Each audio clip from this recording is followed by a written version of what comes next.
everybody. Super great to see people filtering in. This is one of the biggest groups we've had so far, and I love that they keep coming. So welcome.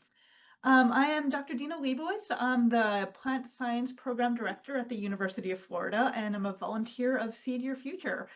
So first, I will ask you to please join me in thanking the generous sponsors supporting Seed Your Future. Their financial contributions make it possible for us to host these free webinars for you.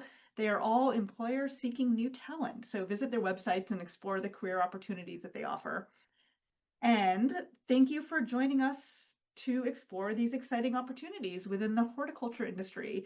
So this field offers an enormous range of careers, but many people don't understand how those paths evolve and what they look like. And personally, in my realm, I get to work with about 130 students and help talk to them and think about what are exciting careers for them and help people find their path. But even though I am deeply embedded in this, every one of these webinars, I learn a big handful of new things. So I'm really excited to be here, and I'm excited that you are too. So as you think of questions about career exploration resources, you can pop them into the chat and we will get to them after everybody has spoken. And then any other questions that filter up as you're thinking through this, pop it in the chat or hold on to them and ask at the end. So today you're going to hear from some young professionals who were not too long ago kind of grappling with the same things you are now, figuring out how to navigate their options and figure out where they can make their mark in the world, where you can make a difference and find fulfilling careers. And all of their career paths are unique, but they all have one thing in common, which is problem solving. So it's helping customers or addressing logistical challenges or finding some sort of innovative solutions in their work. And so today we get to speak with 5 folks who have gone through some kind of exciting career journeys. So for our first one today, we are going to get to speak with Josh Henry, Ph.D. He is the Technical Services Specialist at the Ball Seed Company. He is supporting greenhouse growers across North America, and Josh brings expertise in plant nutrition, diagnostics, and production strategies for everything from annuals and perennials to vegetables and poinsettias. So, Josh, take it away. All right, thank you very much, Dina. I will share my screen real quick here. All right, so you should be able to see it now. Perfect. All right, so as Dina just said, my name is Josh Henry, and I'm a technical services specialist with Ball Seed. If you're not familiar with Ball Seed, it is part of the Greater Ball Horticultural Company organization, which is a really awesome player in the horticulture market, both in the United States as well as North America and basically the entire world. We are a family-owned company. We're on our 4th generation of ownership. We're over 120 years old, which is really awesome. And Ball, as a greater organization, has a mission to color the world. So while we do work with a lot of different types of plants, including vegetables and herbs and things like that, a key component of what we do is work with flowers. So like I said, we have a lot of different aspects of our company, including global sales, distribution of seeds, plant material, things like that, as well as several different plant breeding companies that breed annuals from seed and vegetative perennials, things like that. And our company is based in West Chicago, Illinois. So with that, let's talk a little bit about what I do with Ball. So the title Technical Services Specialist is kind of vague. I do a lot of different things in my role with Ball, which is really awesome. So one of the biggest things that I get to do with Ball is visit growers across North America, so primarily throughout the United States and Canada, and help solve plant production issues. So a big part of what I do is work with our young plant suppliers, which are going to be greenhouses throughout the US and Canada that either germinate seeds to grow young plants or they root cuttings to grow young plants and then sell those plants to other greenhouses across North America. I then also work with our sales force and with our finished customers. So those are going to be greenhouses that are growing plants to sell either in their own retail or to market to other places that will then sell their plants. So a large part of what I'm doing is going and helping to solve plant health issues primarily. I also get to do a lot of cool things like developing technical resources. you can see here on the screen, we've got a picture of one of my videos that's on YouTube. We have a pretty big presence on YouTube creating technical videos, as well as different documents, podcasts, other resources to help growers grow their best crop ever. I also get to answer phone calls and emails from growers all over the place every day about a huge range of different crops. So it's a really awesome job. And basically, I'm a professional problem solver. So to give you some context as to how I ended up here in my current position, I grew up in Cleveland, Ohio, in the city, went to Cleveland Public Schools. Family did not really have any background in horticulture or agriculture at all, so I kind of stumbled into it. I was lucky enough that my elementary school had a program run by the Ohio State University Extension Master Gardeners, teaching the students at the school about gardening and plants. And I just absolutely fell in love with it. I thought plants were super cool. And I continued to work with the Master Gardeners basically throughout elementary school into high school, had my own garden at a community garden, started volunteering at the Cleveland Botanical Gardens, and all of that led me to want to pursue a career in horticulture.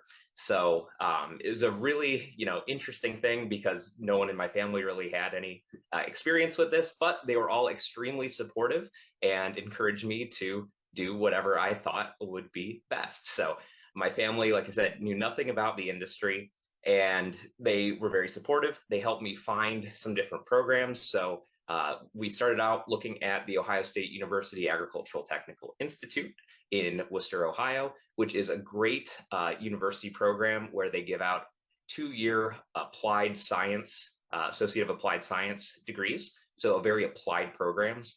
I looked at several different options, including landscape and greenhouse, and I really fell in love with the greenhouse because of kind of that intersection between technology, environmental controls, and plants. So started out in that 2-year program, really loved it. I thought I wanted to be a grower. I did some internships at some local greenhouses, found out I didn't necessarily want to be a grower, but I did really love the industry and wanted to see how there were other ways that I could contribute to our awesome part of the horticulture industry.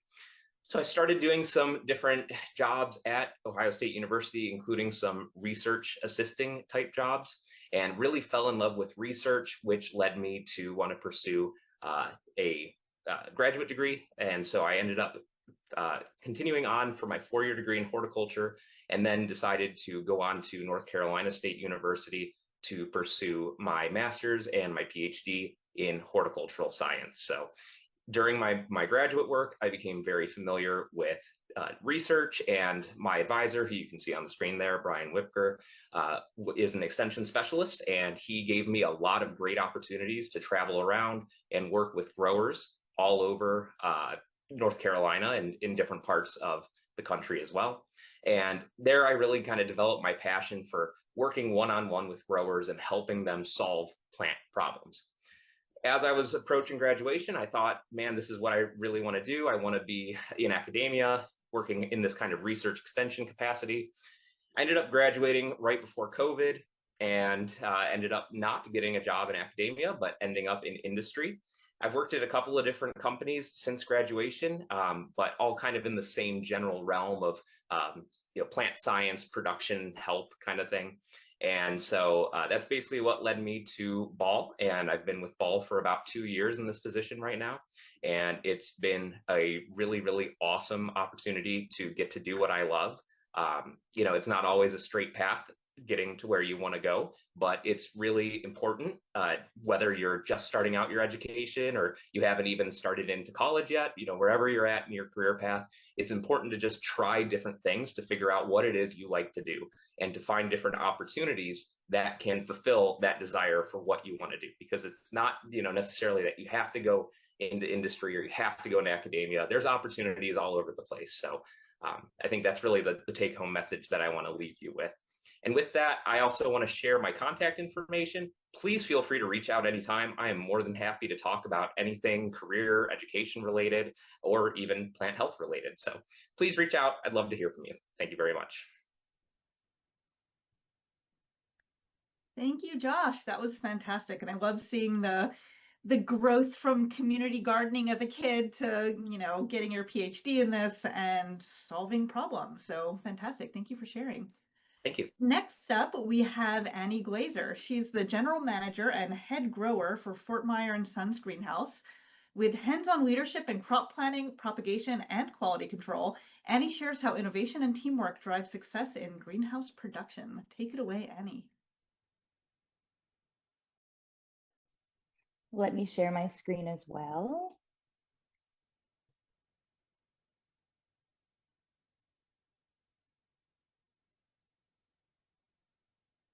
Oh, is it on? There we go. So I'm Annie Glaser. This is a drone footage shot from our main location in Delaware, Ohio, and I work at Foertmeyer and Sons Greenhouse. If you have not heard of us, we're just about 25 to 30 miles north of Columbus, and we started in 1988 by Mark Foertmeyer. And we're about 97% a fundraising company. So the other parts that we do are wholesale, and we serve schools throughout this area. We truck plants all the way from Ohio to Kentucky, Michigan, Indiana, West Virginia, Pennsylvania, and now New York as well. So since 1988, we've actually been able to raise over $40 million for our surrounding schools in the area. To accommodate some of this expansion that we've seen, we actually purchased a secondary location in Swanton, Ohio, which is just about 2 to 3 hours away from us. And we've expanded our facility in Delaware as well, just in the last year. So this is really exciting for me and everybody at the company because it allows us to learn new technology. It's brand new stuff from the greenhouse industry. We have a Rivero greenhouse and also earth good floors, which are just irrigation floors. And that's been super interesting for us all to learn. It's like a huge project for all the growing team. So between both locations, we have 18 acres, and in Delaware, where I work, we produced just shy of 400,000 units this past spring. So what does my day-to-day look like? Something that I love about my job especially is that my day-to-day is always changing, especially from season to season. So if you see the picture on the left, that's propagation season. That starts right January 1st, January 2nd, if we take New Year's Day off, but that's always, you never know.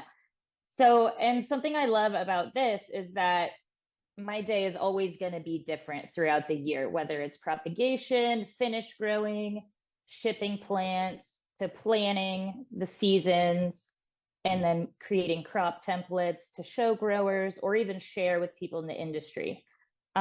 We also have like planting seasons, monitoring of crops, all of those different things. So we want to make sure that our crops are meeting specs. So if you see the plants on the right, all of those are pretty similar in size, and that's what we're looking for. So every week we actually have a grower team, a person on the grower team go out, measure the plant by the inches, make sure we're tracking our growth, adjusting our fertilizer schedules, etc. And we really just like to nail a crop every time. Although that doesn't happen every time, as we know. The most important part of my job, I think, is creating a positive and efficient environment where everybody feels that their voices are heard. So when I think about this, we have our grower team meet every week, once a week, and then I individually meet with every grower, who they're in the photo in the background.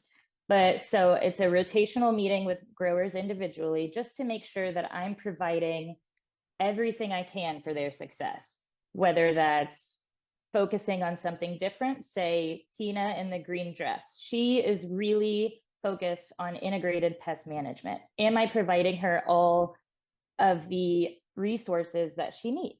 And sometimes, I can make changes, she can make changes, but it really opens up the dialogue into our soft skills with teamwork, leadership, decision-making, teamwork, and sort of lifting those people up to also be a part of the team. And I wanted to make sure, like, adaptability, working with live goods, we always have to be adaptable because there's always changes to make. This is my how did I get here? So in this bottom left picture is my grandpa. So he was a truck farmer, and my family was just truck farmers in Kentucky and Ohio growing up. And I was always farming with him. However, it skipped a generation, as everybody And my dad and his sisters, they're lawyers, doctors, but I really wanted to be outside working with my grandpa the whole time, which led me to Ohio State. I wasn't quite sure exactly how the industry worked because I knew I wanted to be outside and not always working at a desk, etc. Like, how can I be involved with something like this?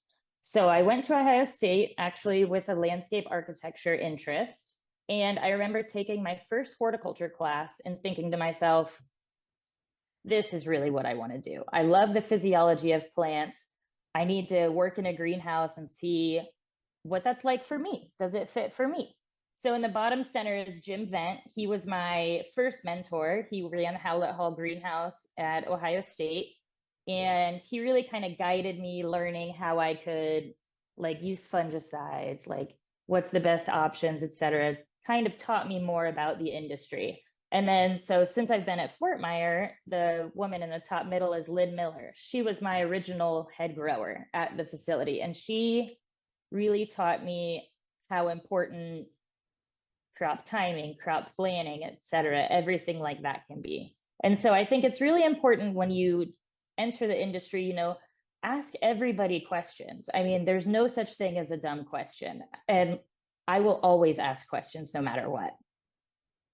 So I will finish. I love my job. And I just wanted to show this is my office every day, and it's so fulfilling. I mean, going in there by myself, quiet on a Saturday morning is one of my favorite things to do. Early February, when it's 10 degrees outside in central Ohio and getting to go into a heated greenhouse that smells like soil. I mean, there's nothing better than that. So that's all I got. Thank you so much, Annie. Another amazing story. Adorable seeing you with it. Was that Gomphrena you had in the bucket there?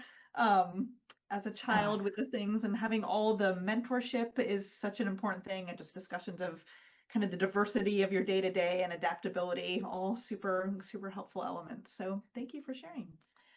Next up, we have Jeff Inman. So he is the risk manager and academy director with Truetimber Arborists.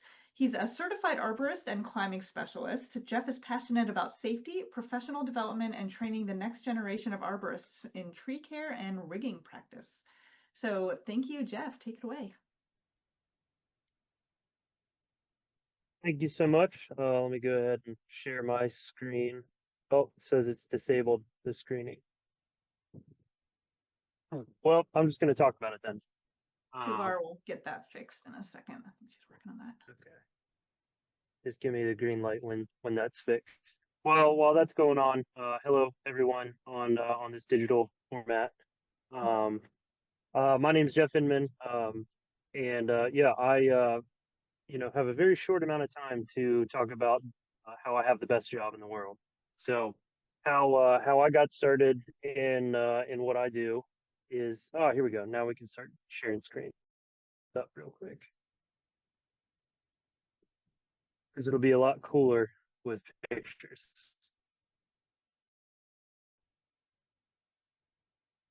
Okay, so again, my name is Jeff. I'm an arborist based out of Richmond, Virginia. I work for a company called Truetimber Arborists.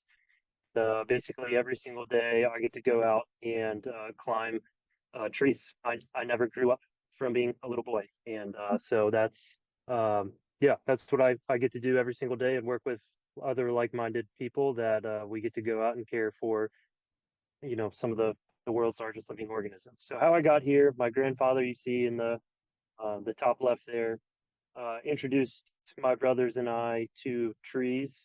We learned about them from the inside out, from woodworking. He was a big woodworker. My family in the bottom left there are awesome people who were not in the green industry in any way, shape, or form.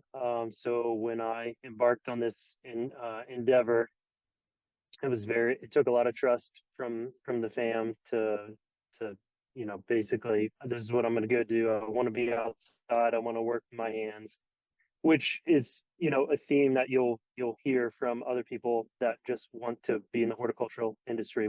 We're not inside cats for the most part. We want to be outside, work with our hands, get dirty in some way, shape, or form. I also just happen to like dangling from skinny ropes holding sharp tools. Yeah, and so insert the rock climbing in the top right. So I went to Virginia Tech here in Virginia, studied natural resources conservation, minored in forestry, and then my last semester at Tech, I learned about arboriculture. So made it all the way through school to learn about how I could go into an industry that actually doesn't need my 4-year degree, which is a fun thing that I love to say to folks. Sorry. Anyway, so learned that I could combine my love for trees and my love for climbing into a professional career, and that's what I've been doing since 2011. So the trees, they're awesome. Like I get to interact with really cool trees. Here in Richmond, we have a very diverse species breakdown, and so it makes every day new and exciting because it's always a different adventure. I've also been blessed to help out with different projects over the years. Tree climbing has taken me around the world, climbing trees. Looks like my connection's unstable a little bit. Sorry about that. So you see in the second picture there, that's me doing canopy research in giant sequoias. I got to help with that back in 2019. 2 years ago, I was able to also help out with some canopy research over in Taiwan.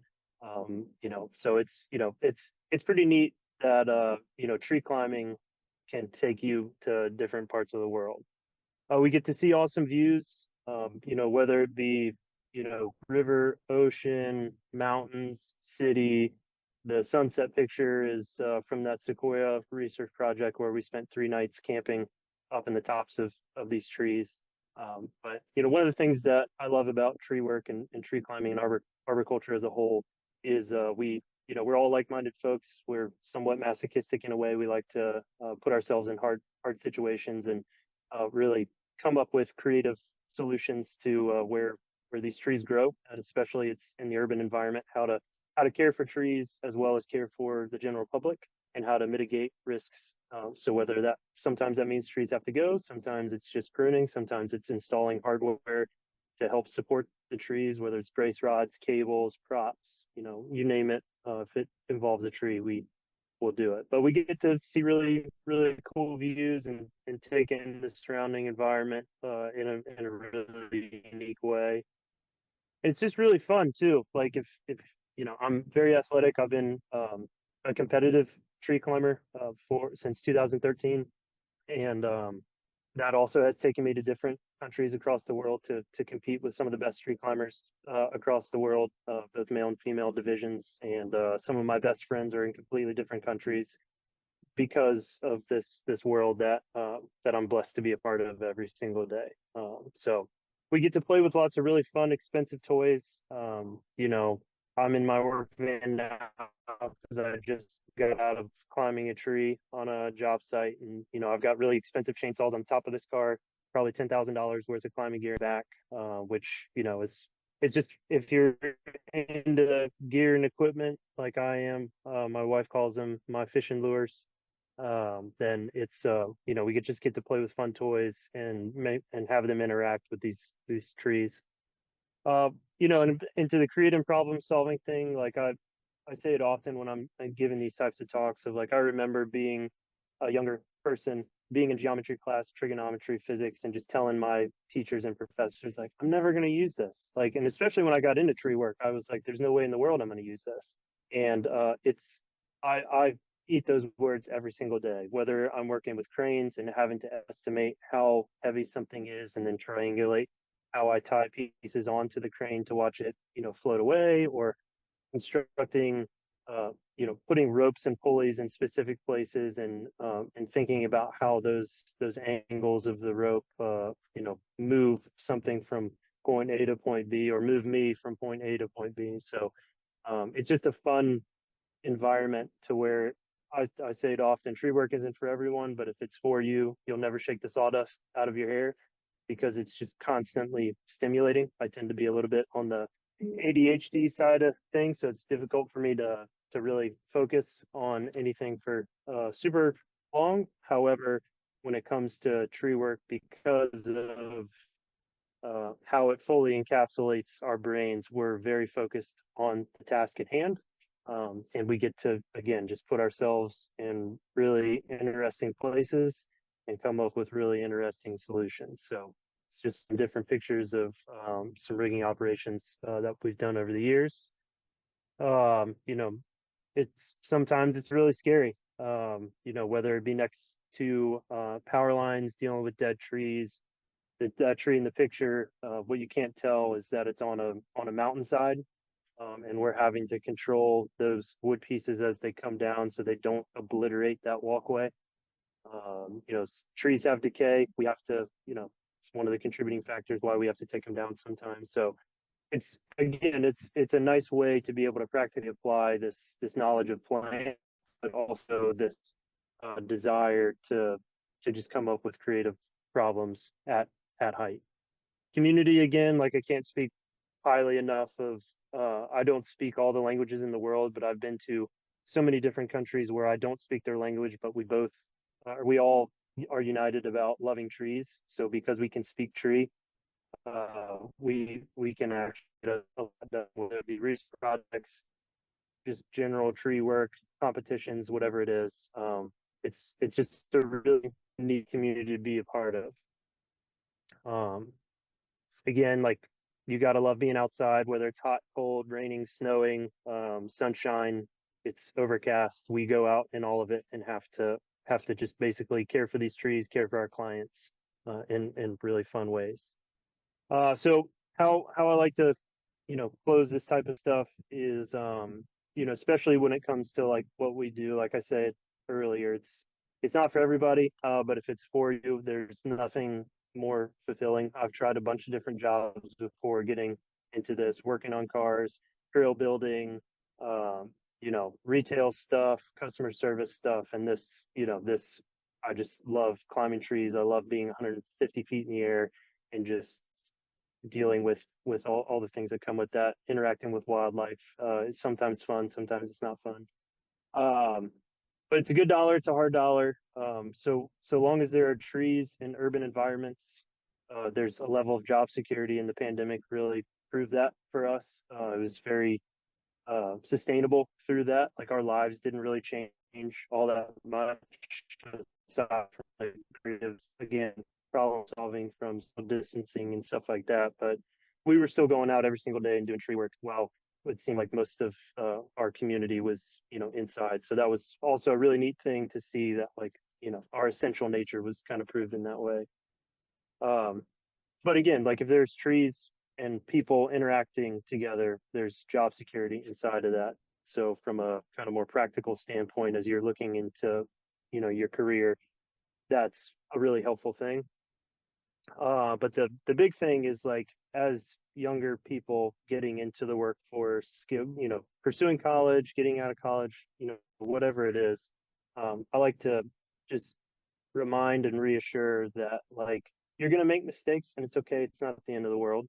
Whatever you choose to do, there's lots of folks that think they're going to do one thing and then shift into doing something completely different. The amount of people that have come to work for us that work in finance or investing and stuff, and they just see us out climbing trees out through their office window, and then they abandon what they're doing to come do what we do, you know, or vice versa. Just know that it's okay to make mistakes. It's okay that you don't have everything figured out all right now. And that's what's cool about things like this, is it allows, you know, those of us who've been in these professional settings outside of school to give you maybe some insight to think about things in a different way. I certainly would never have thought about climbing trees as a profession had it not been for just being kind of sort of randomly exposed to it. So I'm always happy to be able to talk about this thing that I love to do. Again, I'm convinced I have the coolest job in the world, and, you know, no one can ever tell me different. But, you know, just lean into the fact, again, that it's okay that you make mistakes, that you don't have everything all figured out, and life does go on. You'll figure it out, and everything will be fine. But yeah, thanks for the opportunity. And you know, if you want to you know, reach out to me on Instagram is probably the best way. Climb Def is my Instagram handle, but this is me and my son, 90 feet up in a tree. So anyway, thank you, and yeah, hope y'all have a great day. Thank you so much, Jeff. What an adorable photo. And it's great hearing Yeah. your passion for this. There is a theme I'm hearing here of everybody just absolutely adoring what they do, which is kind of an amazing field to be in, where everybody, you know, I feel like we should have a championship for who loves their job more, because everybody is like way up there. It'd be quite the arm wrestling match. Um, so that was amazing. And it's also great hearing that some people come from, you know, some history of agricultural backgrounds, others not at all. And there's this just common idea of enjoying the diversity of what you do, and always an interesting and new challenge every time. So thank you so much for sharing that. All right, next up we have George Grant, PhD. So he is a GGSPro Technical Services Manager with the Griffin Greenhouse Supplies. And with a career spanning research, education, and grower support, George empowers growers by providing practical solutions to complex challenges in controlled environment and field production. So on to George. Thank you. Thank you. Unfortunately, I'm disabled as well on my share screen.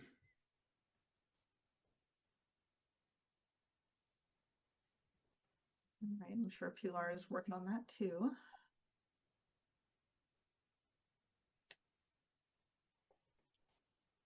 Technology giveth and taketh away. You should be all set, George. Awesome.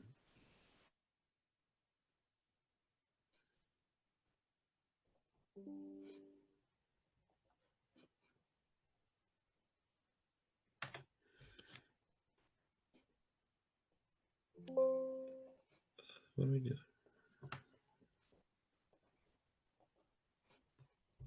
All right, I apologize. Okay. All right, everybody. I know it's Friday. I know you're just itching to get out and start the weekend.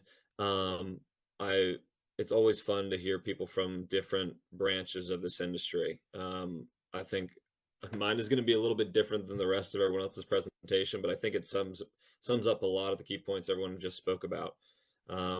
This is a very small community, but a very diverse one.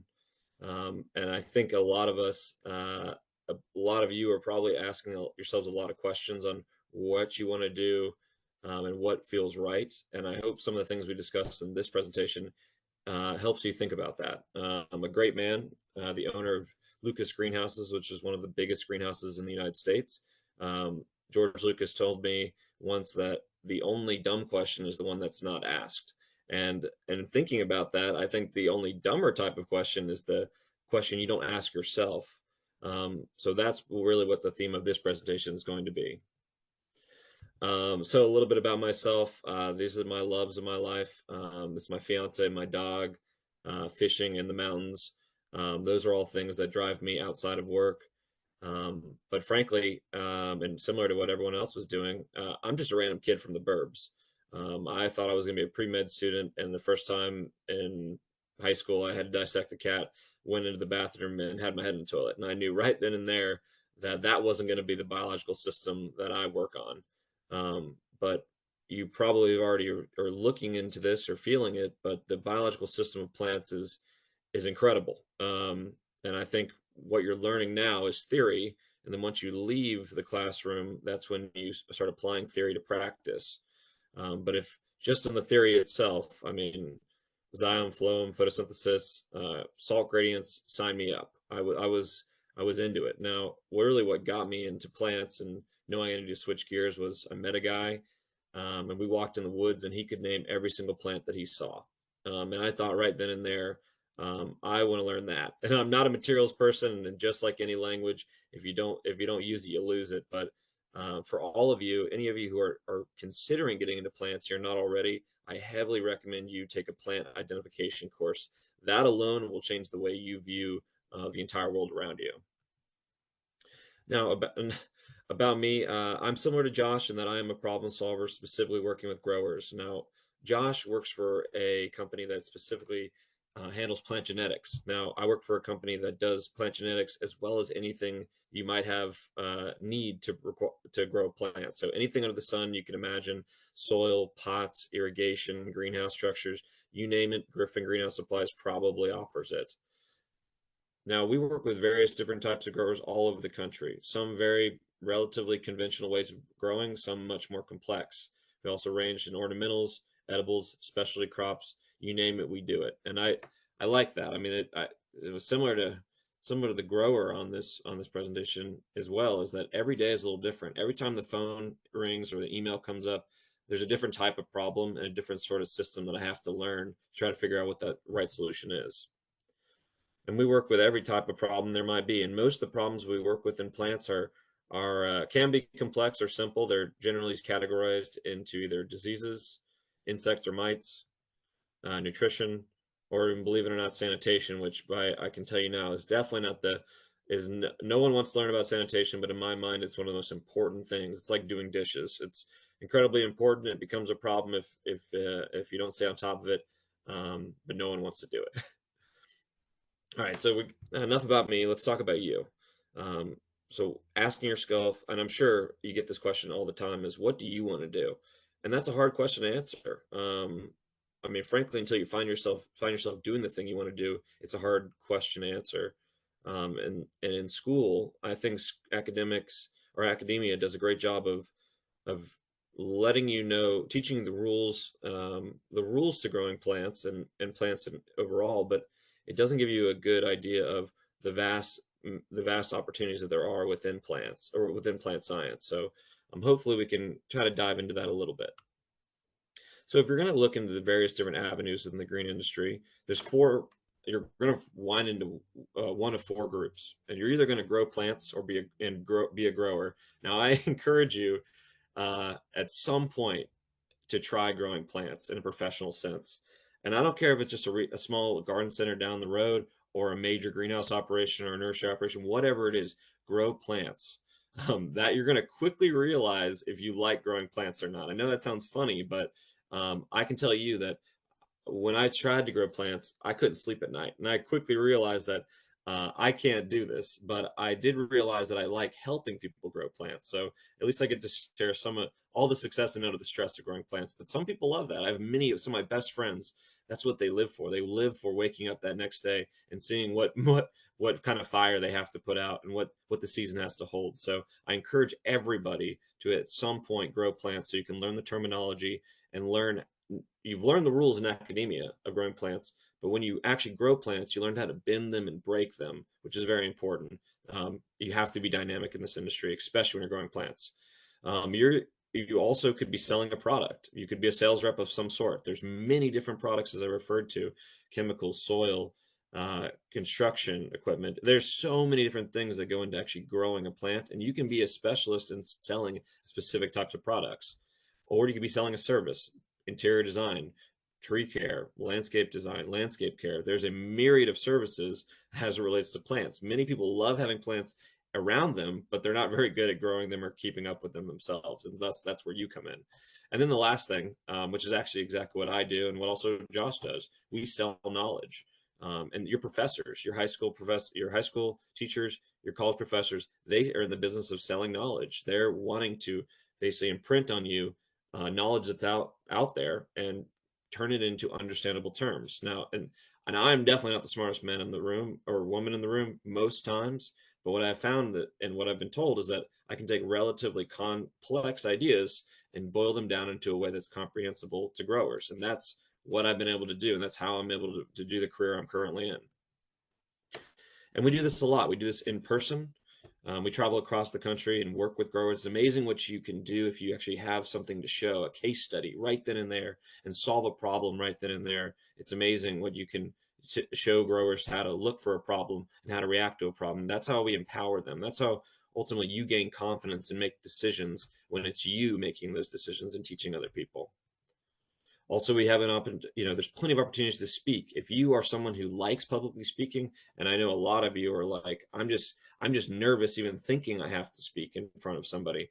You're not alone. Most people are that way. If you it's just like anything else. You try it, you fail, you try it, you fail. You do that about 30, 40 times, and then eventually you just break through. Your body just doesn't allow you to get nervous anymore. And at that point, you can have fun with it.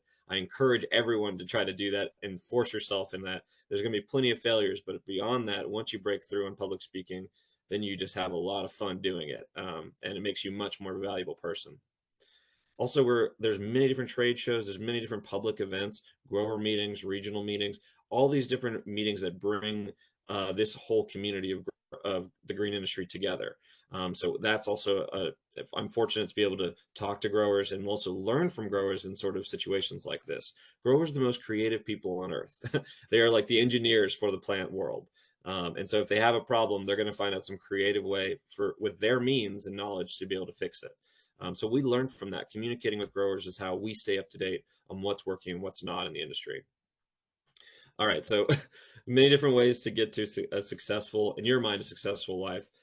For me, and when I look around kind of with my close friends and family, there's three major things that I've found that stick out, that are similar, and that's internships. So right now you're in an academic setting.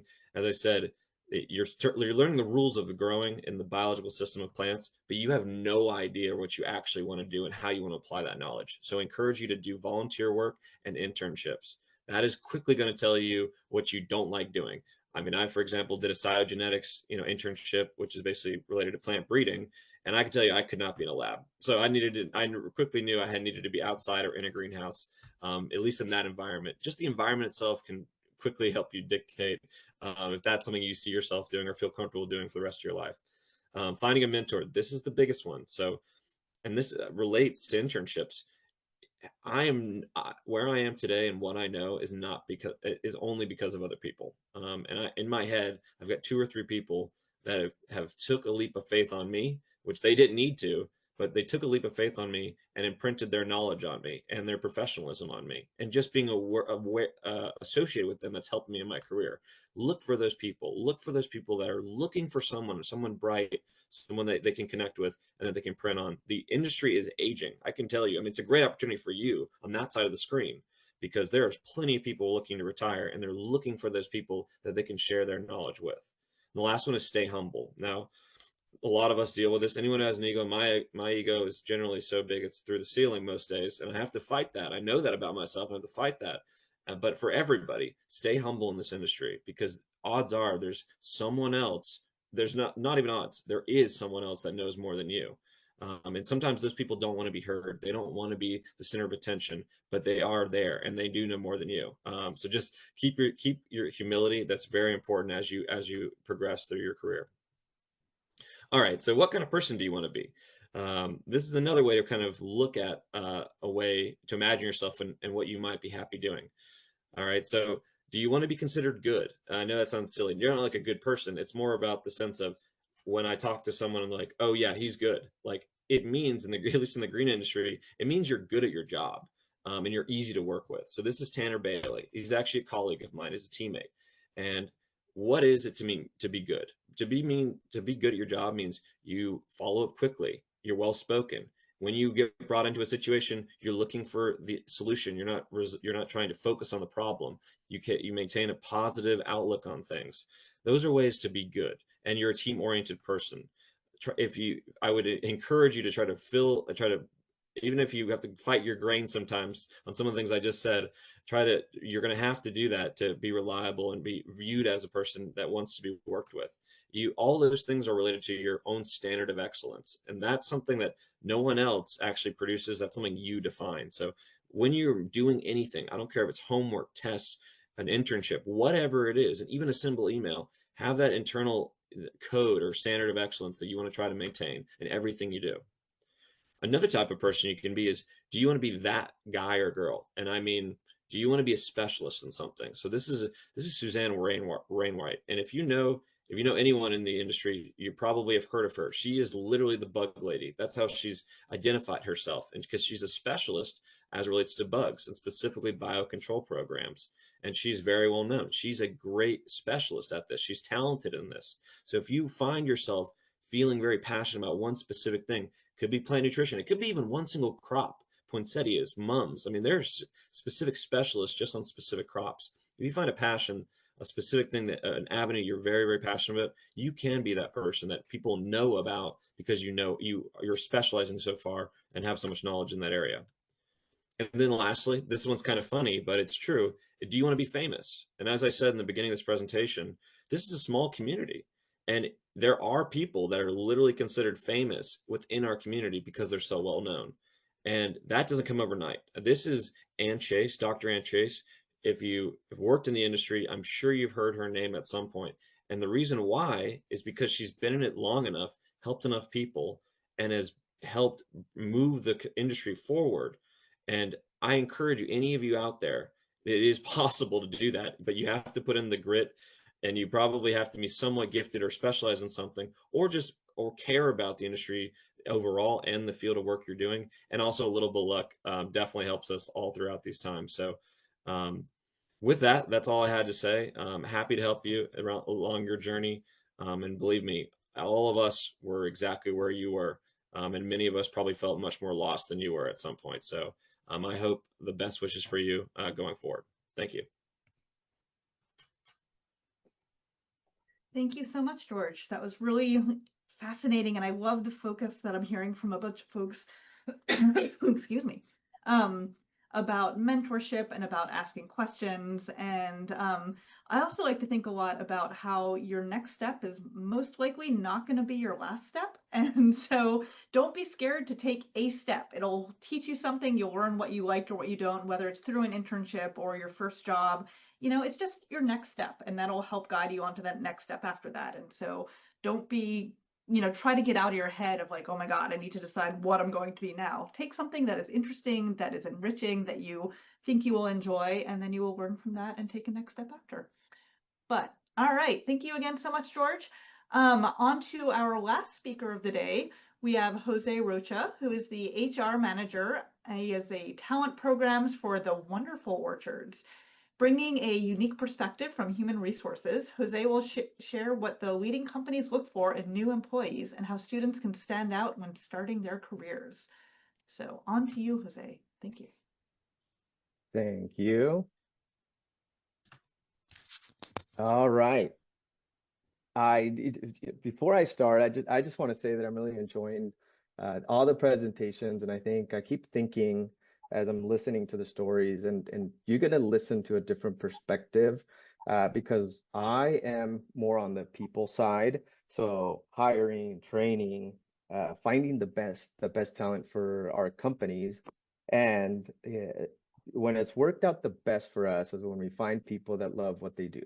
And I think that's very unique, and I'm really enjoying all these conversations. So as Dina mentioned, I am going to bring up a little bit of a different perspective, and just to give you an idea, I've been in the HR space, specifically talent acquisition and training, for the last 7-8 years.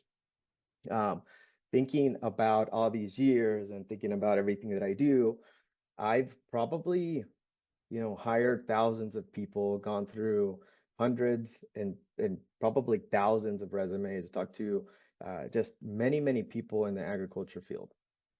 And there's a lot of things that we look at. It's a changing field. So I really want to get you some insights on what we look for, the people aspect of agriculture, right? So to dive in, Wonderful Orchards is a entity under the Wonderful Company. There's, the Wonderful Company is just so large.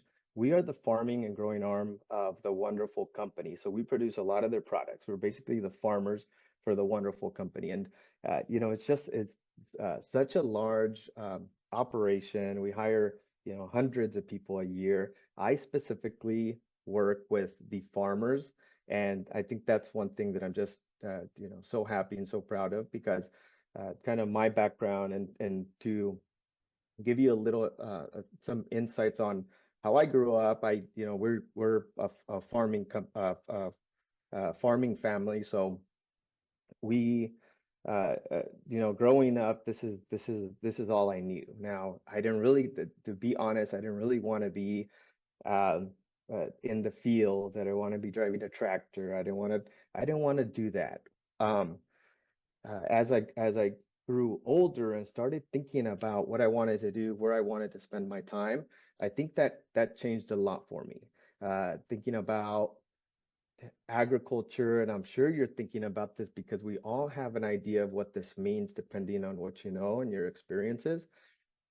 But agriculture doesn't just mean one particular work, right? It's not that. There's also people operations, which is, that's what I'm here to talk to you a little bit about. Working with people, getting people jobs, helping people move within a company, developing their skills, even helping them with resumes. And I'll talk a little bit about that and how sometimes that's not being done traditionally with your current employees. Something to think about, and typically, we typically don't discuss this, but as you're looking for who you want to work for, it's also important that it should align to some of your values, right? So something that's very important to me is giving back to my community, whether it's volunteering, whether it's a donation, whether it's just time spent helping at schools, or just time giving back. I think that's one of my biggest values. So I did want to highlight this, something that we're really proud of. So this year, we were named by People Magazine and ranked first in the U.S. As #1 people companies that care. So that means a lot to us. Something that you could potentially think about is how and who you want to work for, right? I think that's very important. You might love what you do, your experience, what you're good at, but also who do you want to do this for, right? Are you building your own company? Or do you want to work for a company that your values align to? I think that's something that as you're getting into a field, you might work for different companies, and and all the companies have different values. This is where you're going to spend a lot of your time. And if the time is well worth it, I think you're going to enjoy every day of your life working there. So Wonderful Orchards is we're one of the largest grower of processor of pistachios, one of the world's largest integrated producer of pomegranates, and one of the world's largest producer and grower of almonds. And millions and millions of pounds of pistachios a year, millions and millions of pounds of almonds a year, and hundreds of thousands of tons of pomegranate. So here are some numbers. So pistachios last year, these are some numbers last year. So yield for pistachios was 133,244,917 pounds. That's a lot. Just think about that number and how much the type of people behind these numbers. We have people driving tractors, we have PCAs. We've got to make sure that farming is hard, and you could talk to any one of these individuals, and it's not easy. And when you want to make something this large, it's just very hard, and it takes a big force to move these numbers. So almonds, a little bit over 50 million last year, and then pomegranates for last year was a little bit over 170,000 tons. So there's just a lot of moving pieces during harvest. And I think this is important to highlight because even though it's a number, there's people behind this that are just constantly working to make sure that the best product is out there. Typically we go to the store and we put it in our tables, but we don't really know what's behind those numbers, right? So another cool thing is under the Wonderful Orchards entities is Wonderful Bees.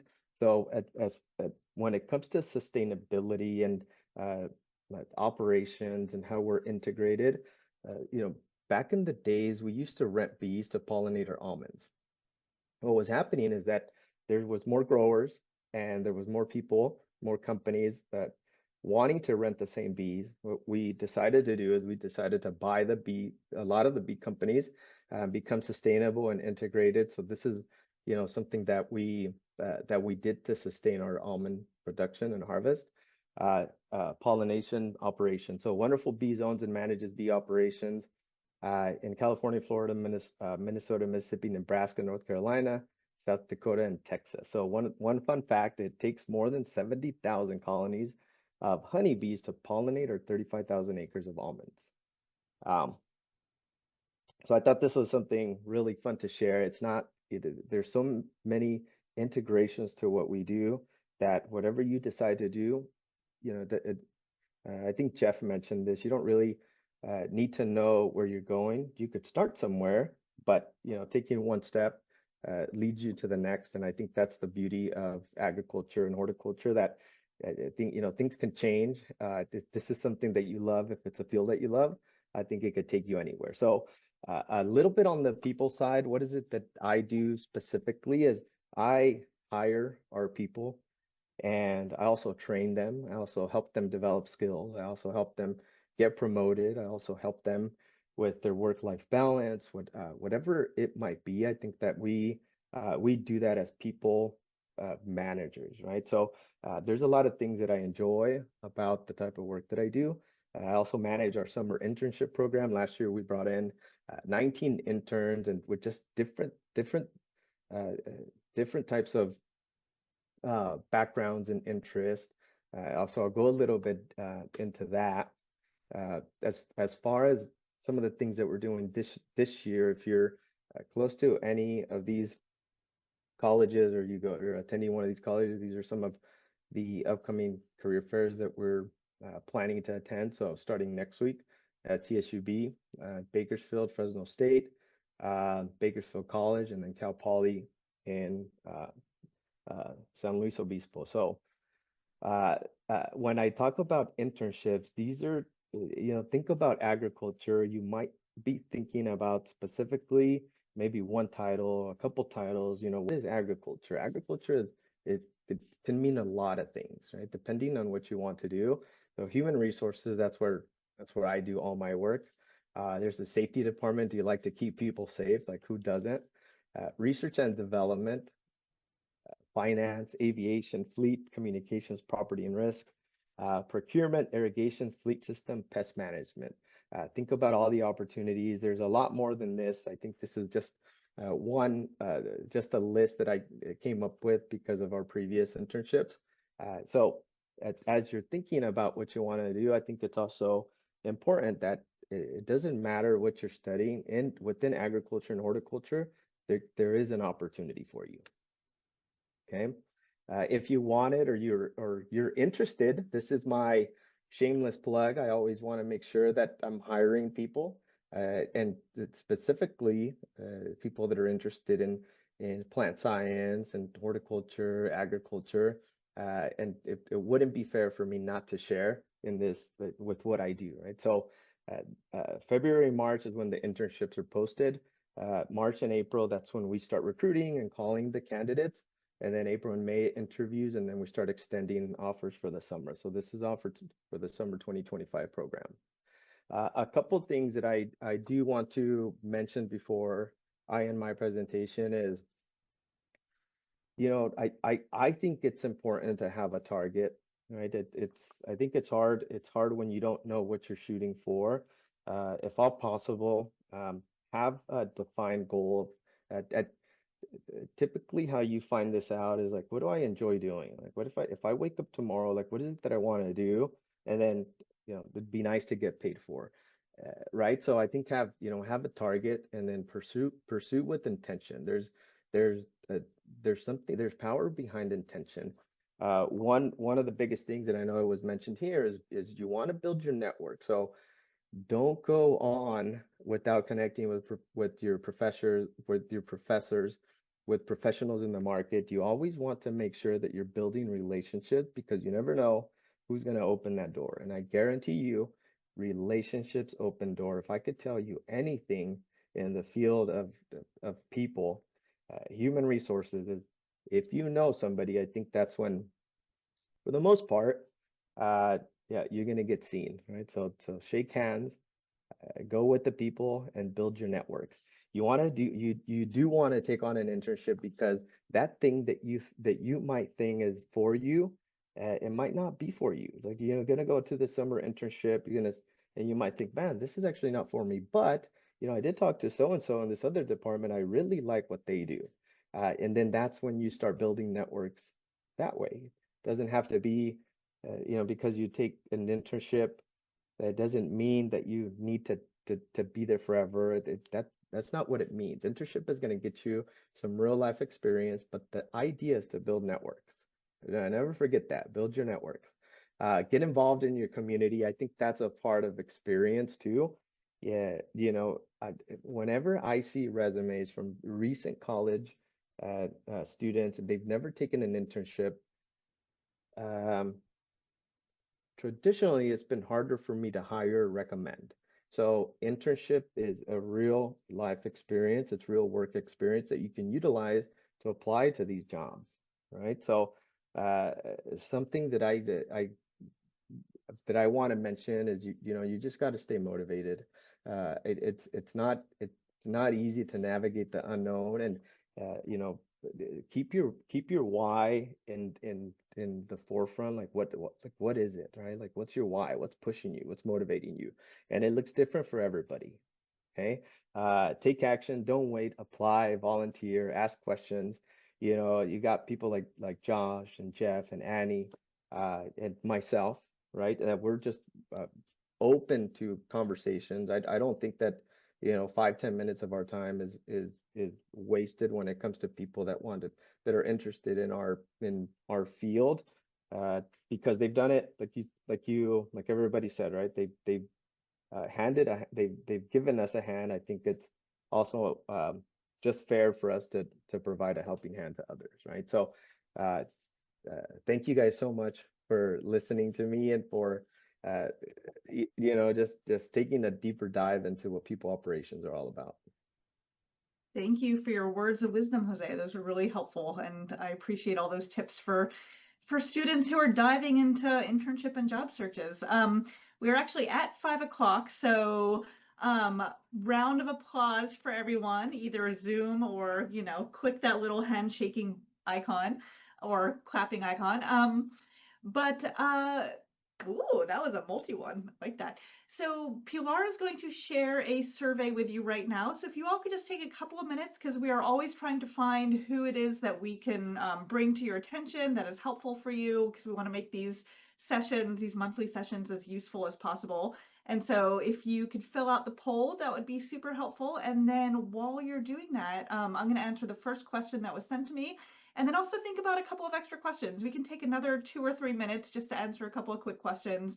And it sounds like everyone on this call is also open for follow-up. So if you have questions that you cannot get finished now, I'm sure we can connect you in the future. So a question that was asked by a whole class full of students who was Zoomed in, and they had to leave early, but we'll get this back to them. So they want to know from each of you, what plants are your favorite? And then what programs or things would you suggest for middle school or high school?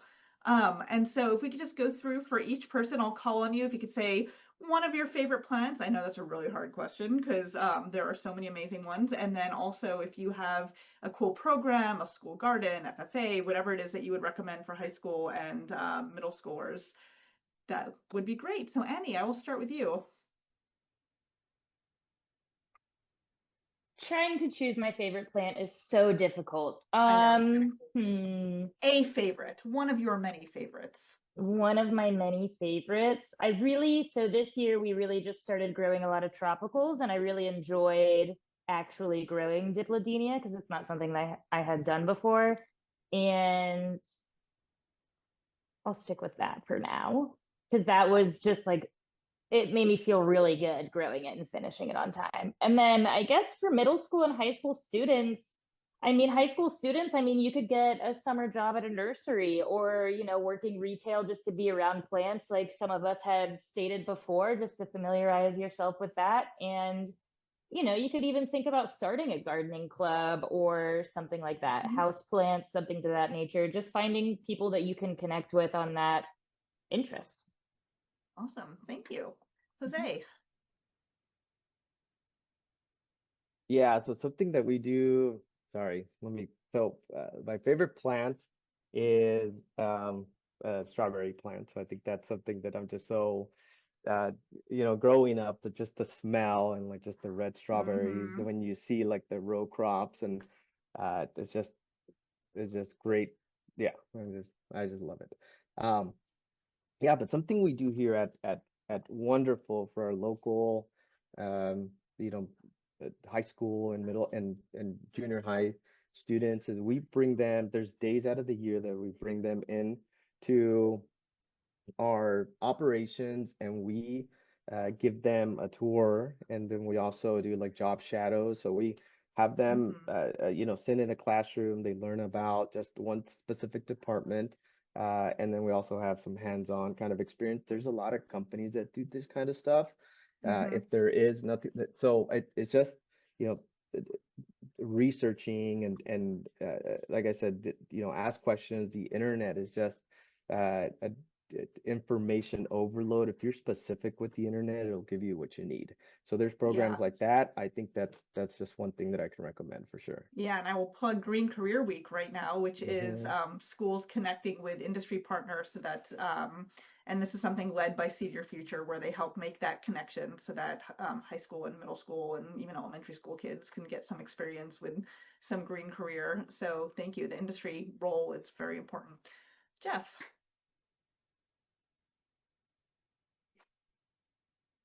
Well, it's hard not to say the giant sequoias. So I tend to say giant sequoia is easily the coolest tree I've ever climbed and interacted with. But in terms of my day-to-day, the plant I love the most to interact with is willow oak or Quercus fellows. It is we grow them very large in our part of the state, and they're really just like a jungle gym for us to play in. In terms of organizations or things you get involved in, we have the Tree Care Industry Association, TCIA. Their website has some great resources in terms of where you could look to get internships, different youth kind of programs that are going on, and then we even have our industry expo in St. Louis the first week in November, and we do like a student section, career day type thing there. So if you're anywhere around St. Louis or wanting to travel in to kind of see what our industry really is, that's a great resource. But then what I tell most people is like there's tree companies all over the country, and we, especially during the summertime, most of us enlist the help of summer help, whether that's you have to be at least 18, so that's kind of the caveat for our line of work. We've had lots of folks at my organization where we've brought them in for summer help as they finish school, and then a lot of them have come back and kind of did what I did, like got into tree work and just stuck with it, and then just carried a bunch of debt along with doing tree work. But that's probably the best way to really learn arboriculture and tree work is to get into it. Get out and do it. Awesome. Thank you. Josh. Yeah, so as far as favorite plant, I've always been a huge fan of orchids, just any kind of orchids. There's so much diversity there. That's really cool. But I will say this year I really discovered the hardy bananas, and I live in Northern Ohio, and the fact that they can survive up here is pretty darn awesome. So that's kind of a cool one. As far as opportunities, like I said, I got involved because of the Ohio State Extension Master Gardeners. And I know not every school is lucky enough to have an integrated program like that, but I think there's a lot of opportunity to work not with just like, your 4-H and your FFA, but also with like university extension system and stuff like that. So as a school, reaching out and using those state resources is awesome. So I'd highly recommend looking into that. Excellent. Thank you so much. The next question is somebody who is interested in mycology, and does anyone have any information about that? It's from Carolina Vasquez. Any mycologists on the call? I did take some mycology classes in college, and I really enjoyed it. There's probably some programs around the country. I'm just less familiar with them, but you could probably, I think Dr. Jason Slott at Ohio State University has done a lot of research and good work in mycology.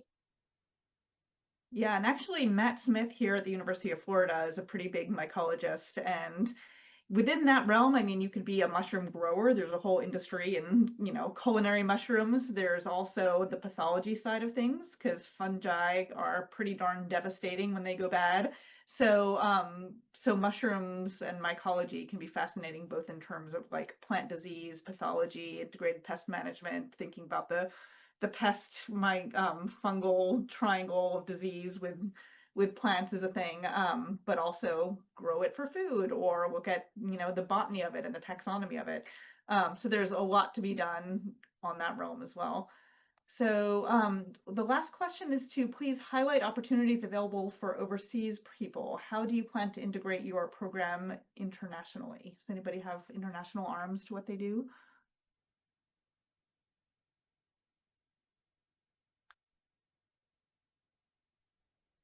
It's pretty similar in terms of arboriculture across the world. So it's one of the neat things that I've noticed in my travels inside this industry is there's specifically with tree care that's really been confirmed. The more I travel overseas into these different countries, whether it be more affluent or not so affluent countries, there are like people that need tree work done, and because of that, there are people doing tree work, and not necessarily just like operating chainsaws and slinging sawdust and that type of stuff, like tree consulting, just giving sound advice as to what needs to be done, working for municipalities, and caring for an urban canopy, working on behalf of cities.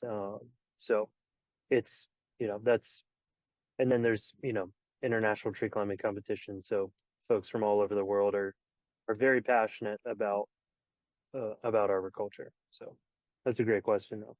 It is, and also a lot of universities do have international elements of their extension work, and so there's a lot of really fascinating international agriculture work. USDA has worked internationally a lot, so there are a lot of things that we can learn. And connecting the mycology and the international work, we actually at the University of Florida have one of the only certified labs that can take pathology samples internationally, and so take in the samples of potential deadly fungal pathogens and then get a sense of how do you treat it. And also it's for horizon scanning, so we can think about what are the diseases that are happening elsewhere that may be hitting the US next. And so there's some interesting connections that happen there.